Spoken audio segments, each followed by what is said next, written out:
बिस्मिल्लाहिर्रहमानिर्रहीम। नाज़रीन अस्सलाम वालेकुम।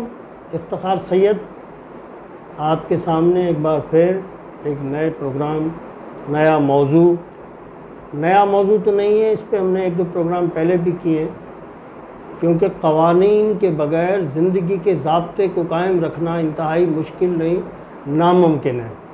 तो हम उसी पर कोशिश करेंगे कि मैं जहाँ तक देखता हूँ कि मेरी कौम जो है वो सियासी ज़्यादा हो गई है। हालांकि इंसानों को पहले इकनॉमिक्स की तरफ आना चाहिए, फिर लॉ की तरफ आना चाहिए और फिर पॉलिटिक्स को डिस्कस करें या उससे मुस्तफ़ीद हों या उसको एंजॉय करें, क्योंकि कहते हैं कि ट्रेड के बग़ैर कुछ भी नहीं है। इसी तरीके से लॉ की समझ के बग़ैर आप दुनिया से जो भी मुआहिदा करेंगे या अपनी ज़िंदगी को जारी रखेंगे या अपना एक जो सोशल घरेलू स्ट्रक्चर है उसको भी किसी ज़ाब्ते के बग़ैर नहीं चलाया जा सकता। तो आज हमारी खुशनसीबी है कि 3 बार मलिर बार के सदर रहने वाले जनाब अशरफ समो साहब, जो किसी तारुफ के मोहताज नहीं, तकरीबन 30-35 सालों से इस शोबे से मुंसलिक हैं। अपनी शख्सियत में एक अंजुमन है, ख़ास तौर पर लॉ के हिसाब से, और दूसरे शोबे में फिर हमें तकलीफ़ जब देंगे दोबारा तो उससे भी मुस्तफ़ीद होंगे। तो इस्तकबाल भी कीजिए और सुनने के लिए तैयार भी हो जाइए। जनाब अशरफ समो साहब, इंतहाई मुश्किल आपने हमारे प्रोग्राम में शिरकत की, वक्त निकाला और इंतहाई मसरूफ़ आदमी हैं आप, लेकिन आज हमने हमारे टॉपिक को जो चुना है वो अवामी ज़रूरतों को देखते हुए, क्योंकि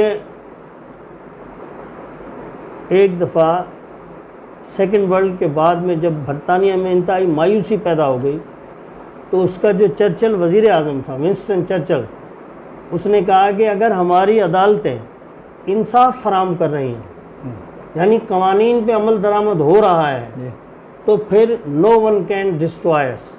बिल्कुल सही।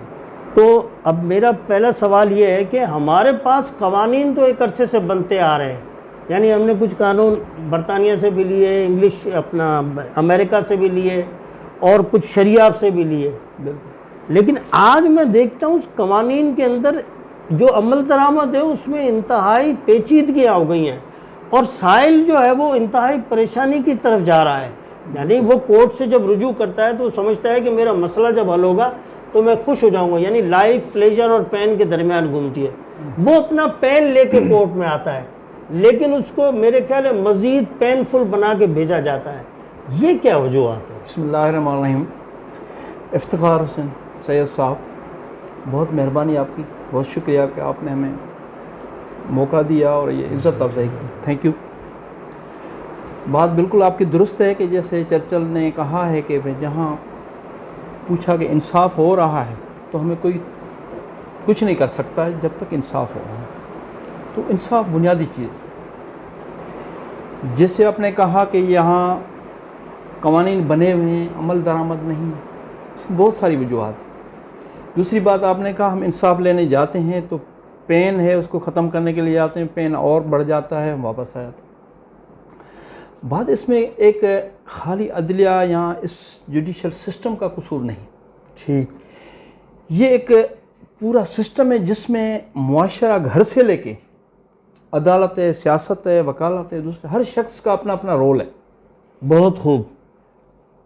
लॉ बनता है, डिसिप्लिन बनता है, कानून की तरह वो एक दुनिया में रहन सहन, उसको लॉ इसलिए बनाया जाता है कि कोई किसी के साथ ज्यादती ना हो, उसको इंसाफ फराम हो, इक्वली ट्रीटेड लोग। तो बात ये कि यहाँ इंसाफ करना सिर्फ अदालतों का काम नहीं है। यही तो हमारी बदकिस्मती है कि सियासतदान कहते हैं कि अदालत इंसाफ नहीं दे रही, ब्यूरोक्रेट करते हैं अदालत इंसाफ नहीं दे रही, सोशल मीडिया दुनिया कहती है अदालत। ये आप भूल गए हैं कि इंसाफ हमारे घर से शुरू होता है। वाह, मैं अपने घर में इंसाफ दे रहा हूँ नहीं, अपने घर वालों को इंसाफ दे रहा हूँ नहीं है, अपने बेटों को इक्वल में ट्रीट कर रहा हूँ नहीं कर रहा हूँ। वहाँ अपने घर से इंसाफ शुरू होता है, पहली इकाई वहाँ से। वहाँ अगर इंसाफ नहीं करो सिर्फ अदालत में जाएगा, आपको तो इंसाफ नहीं मिलेगा। अगर हम एक एक फर्द, एक एक शख्स घर से लेके जिसकी जितनी जिम्मेदारी है आप सहाफ़त से इंसाफ कर रहे हैं, नहीं, ये आपकी ड्यूटी है। माशाअल्लाह, माशाअल्लाह। वकालत में मैं अपना इंसाफ कर रहा हूँ, नहीं, ये मेरी ड्यूटी है। सिर्फ अदालतों पे जिम्मेदारी आयद नहीं होती। और दूसरी बात यह है कि ये जो सिस्टम है वो अपनी जिम्मेदारी से गाफिल हैं। सबसे बड़ी वजह है वाह, कि मैं कह रहा हूँ अदालत इंसाफ नहीं, मैं सोच रहा हूँ कि मैं अपने आप से इंसाफ कर रहा हूँ, मैं अपने फर्म से इंसाफ कर रहा हूँ, मैं अपने घर से इंसाफ कर रहा हूँ, बच्चों से कर रहा हूँ, मैं अपने पड़ोसी से कर रहा हूँ, मेरी जिम्मेदारियाँ क्या है, मैं अपनी पूरी कर रहा हूँ। तो जब मैं अपनी पूरी नहीं करूँगा तो मैं दूसरों की तरफ देखूंगा, तो सबसे बड़ी गलती तो ये है।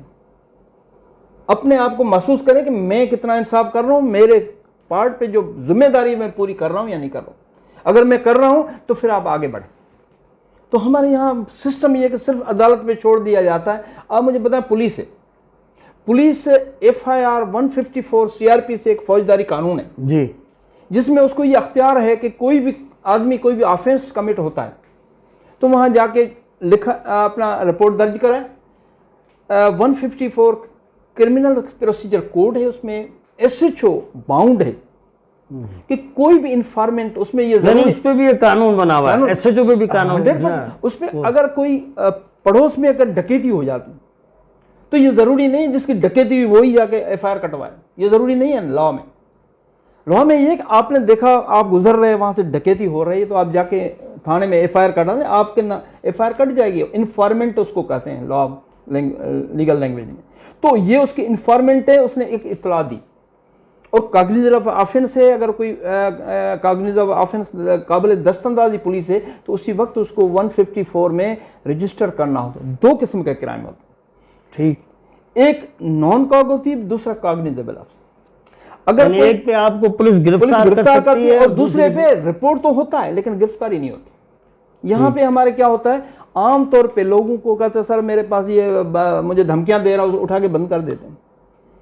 पुलिस अपना इस मिसयूज करती है इसलिए आप।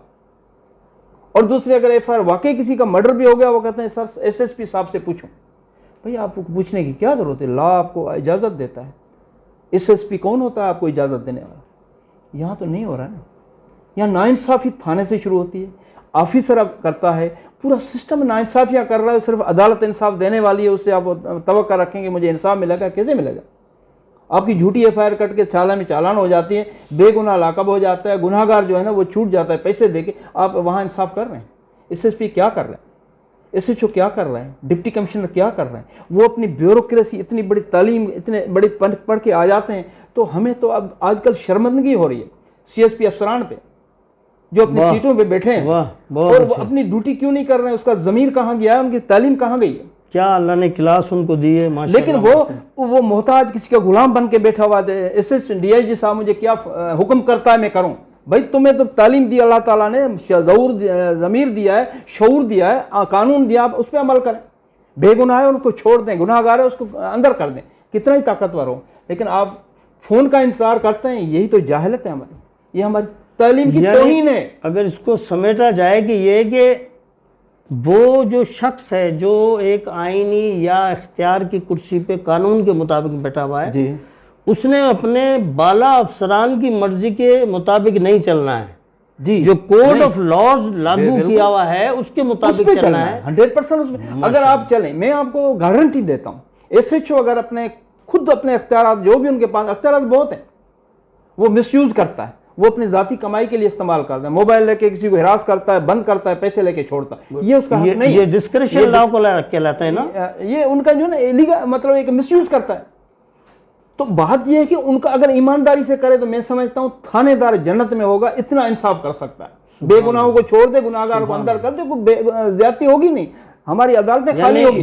मरने के बाद जन्नत के इंतजार की जरूरत नहीं है, ये माशरा भी जन्नत की तरह हो सकता है। यहाँ भी जो उनको अल्लाह ताला इतनी इज्जत देगा आप सोच भी नहीं सकते। लेकिन ये सोच नहीं है, ये उनकी सोच खत्म हो गई। वो उसकी वजह है, उसकी बहुत सारी वजूहत है।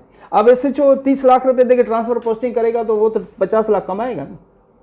SSP को पता नहीं है, DIG को पता नहीं है, आप इतनी बड़ी सीटों पे बैठे हुए हैं, आप ब्यूरोक्रेसी, अल्लाह ताला ने आपको ज़मीन है। मैं समझता हूँ ये हमारा पूरा सिस्टम जो हमें हर आदमी को ये नज़र आ रहा है, करप्शन को सपोर्ट कर रहा है, क्रिमिनल को सपोर्ट कर रहा है, अपने पॉलिटिकल विक्टिमाइज हो रही है और अपने बड़े का इंतजार कर रहा है, को गलत सही हुक्म दे दा मुझे उसने बिठाया, वो रोजी देने वाला तो नहीं, वो तो अल्लाह की ज़ात है बेशक। लेकिन आपने ये क्यों समझा हुआ है? आपने जितने दिन इंसाफ करें, कानून के मुताबिक चलें। मैं समझता हूं कि यहाँ से ताकत के मुताबिक ना चलें, ना ताकत के मुताबिक नहीं, बिल्कुल। तो बात ये कि आप उसमें अगर आप इंसाफ के साथ चलें तो हमारी अदालतें खाली हो जाएंगी, हमारे वकील बेरोजगार हो जाएंगे।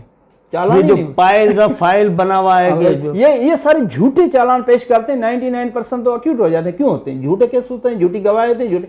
और दूसरी बात, यहाँ पे हमारे मुआशरे का भी काम, कुछ गलतियाँ सिर्फ पुलिस की या हमारे सबकी जिम्मेदारियाँ हैं। मैं आपको बताऊं, एक में आपके किसी से दुश्मनी है, आपकी किसी ने कोई टेबल चोरी कर ली, आपको पता एक ने की है, लेकिन आपको ये होगा कि 2-4 और को भी मैं इन्वॉल्व कर दूं, तो इसमें झूठ जब शामिल होता है तो अब सच्ची चीज भी झूठी हो जाती है। यानी वो बेसिक जो माशरे की इकाई है वहां से ही शुरू हो गया है काम। बिल्कुल, आप अपनी जेन्युइन रिकॉर्ड कराएं, जेन्युइन करें, वो उसको सजा के बगैर बच नहीं सकते। Be fair to each other की जो मिसाल है। बिल्कुल। तो बात ये, यहाँ हमारी दूसरी बात ये कि हमारी बदकिस्मती ये है, यहाँ पे हमारे नुमाइंदे हैं, MP है, MN मिनिस्टर, आप देखें क्या कर रहे हैं। अगर एक ईमानदार डिप्टी कमिश्नर जिले का आ जाए, एक ईमानदार SSP आ जाए पूरे जिले में, आपको वो जन्नत बन जाएगी, क्रिमिनल खत्म हो जाएंगे, क्राइम्स खत्म हो जाएंगे, इंसाफ होगा, आपको एक अच्छा मुआशरा नजर आएगा। और यहाँ पे क्या है, आप देखें कि हमारे कौम गरीब होती जा रही है, पब्लिक परेशान होती जा रही है। जो फैसला करने वाले हैं, जो जिम्मेदार हैं, जिनकी जिम्मेदारी है इंसाफ देना, जिनकी जिम्मेदारी है पब्लिक को सपोर्ट करना। मेरा दिल ही नहीं जा रहा है आपसे दूसरा या तीसरा सवाल करूं, और मैं इंटरप्ट भी नहीं करना चाह रहा हूं कि आप ये इंतहाई नाज़रीन अहम जो मेरे जहन में सवाल पैदा हो रहे हैं उस पर वो बहुत सैर हासिल गुफ्तगू कर रहे हैं। तो बात ये कि ये चीज़ें जब आपको पता है कि ईमानदारी हो जाए तो आप अच्छा इंसाफर से आप क्यों मिनिस्टर के अंडर इन्फ्लुएंस काम करते हैं? अभी आप मुझे बताएं, MP MNA का काम क्या है? वो अपने, मैं आपको फंडामेंटल राइट्स की बात बता रहा हूँ। फंडामेंटल बुनियादी इंसानी हुकूक जब आईन में चार्टर में सिग्नेटरी है पाकिस्तान, बिल्कुल ये पार्लियामेंट ने पास किया। जिस पार्लियामेंट ने ये फंडामेंटल राइट्स का जो कानून आईन बनाया 1973, जिसमें बुनियादी इंसानी हुकूक, हर शख्स को इंसानी बुनियादी हुकूक का उसको हक है। बेशक। लेकिन पहली बात मैं आपको तो सबसे बड़ा पार्लियामेंट जो है उसके अपने भी बुनियादी इंसानी हुकूक जो सलब किए गए हैं, जो उस पर बात नहीं कर सकते, तो वो दूसरों के हुकूक की क्या तहफ़्फ़ुज़ करें? उसको नेक्स्ट टाइम इंशाअल्लाह ताला मैं आपको जैसे बात की जाती है करेंगे। सुनो, उसमें आप मुझे बताएं, उनको पता नहीं है कि कोई ऑफिसर करप्ट है, उनको पता नहीं है कि करप्शन हो रही है, ये जुल्म हो रहा है, लेकिन उसमें बात नहीं करता है। और बात नहीं करना ये फ्रीडम ऑफ स्पीच की वायलेशन है, फंडामेंटल राइट है उसका। लेकिन उसको कहते हैं सर अब वो हमारी पार्टी वाला मुझे तो टिकट वापस ले लेगा, मुझे तो सवालात बनाया हुआ है, एक सिस्टम बनाया हुआ है डेमोक्रेसी। वो इजाजत के बगैर बात नहीं कर सकते। तो मैं तो समझे जिस पार्लियामेंट ने कानून बनाया, अपनी फंडामेंटल राइट्स को तो बहाल कराओ। आप बात कर सकते हो पार्लियामेंट में अपने पार्लियामेंट्री लीडर के इजाजत के बगैर, तो ये क्या लिखा हुआ है? आप अपने पब्लिक के लिए बात कर सकते हैं कि जुल्म हो रहा है, ये हमारे इलाके में काम नहीं हो रहा है, ब्यूरो के करप्ट लोग आ गए हैं, वो बंथली पहुंचाता है आगे पीछे, आप कोई बात कर सकते हैं। तो आप एक स्टेटमेंट दे दें उसकी, तो दूसरे दिन ट्रांसफर होनी चाहिए, लेकिन नहीं हो रही है। ये आप उस करप्ट सिस्टम का हिस्सा बन चुके हैं। आपकी जुबान खुली हुई, freedom of movement, freedom of शऊर में ये बैठ गया। और दूसरी बात फ्रीडम ऑफ मूवमेंट, आपके बुनियादी इंसानी हुकूक पार्लियामेंट्री के सलब हैं। आपको जुर्रत नहीं है अपनी पार्टी के बगैर किसी पड़ोस की बीमारी में तीमारदारी के लिए जाओ। वो यार वो तो मेरा मुखालिफ है, आप वहाँ गए, अच्छा उसको पूछने गए थे, अच्छा उसकी मैयत में गए थे। तो ये इंसानियत के जो उसूल है उसको भी वायलेट किया जा रहा है। ये ऐसे लेवल पे नहीं होना चाहिए। ये लिबर्टी, फ्रीडम, ये दिखावे की एक बात है, लेकिन हर सर्कल में आप ऊपर से जो है ना वो बाउंडेड हैं, जो वायलेट कर रहे हैं। वायलेटर वो खुद हैं, जो ऊपर बड़े बड़े बैठे हैं, जो प्रोटेक्टर जिसको हम कहते हैं यार हमें तहफ़्फ़ुज़ दे दो, वो खुद मजलूम है, वो बेचारा क्या बात करेगा? तो फिर मेरा जहन चला जाएगा क्रॉमवेल के प्रोटेक्टरेट की तरफ। नाजरीन, यकीनन आपने इस हिस्से को एंजॉय किया होगा, क्योंकि जो नॉलेज इन्होंने बताई है वो सबकी ज़रूरत है, और ये आने वाला वक्त साबित करेगा कि ये कितना अहम काम है कि किसी को अपने क़वानीन की शऊर आ जाना, अवेयरनेस आ जाना। तो एक वक्फे के बाद फिर दोबारा हाज़िर होते हैं।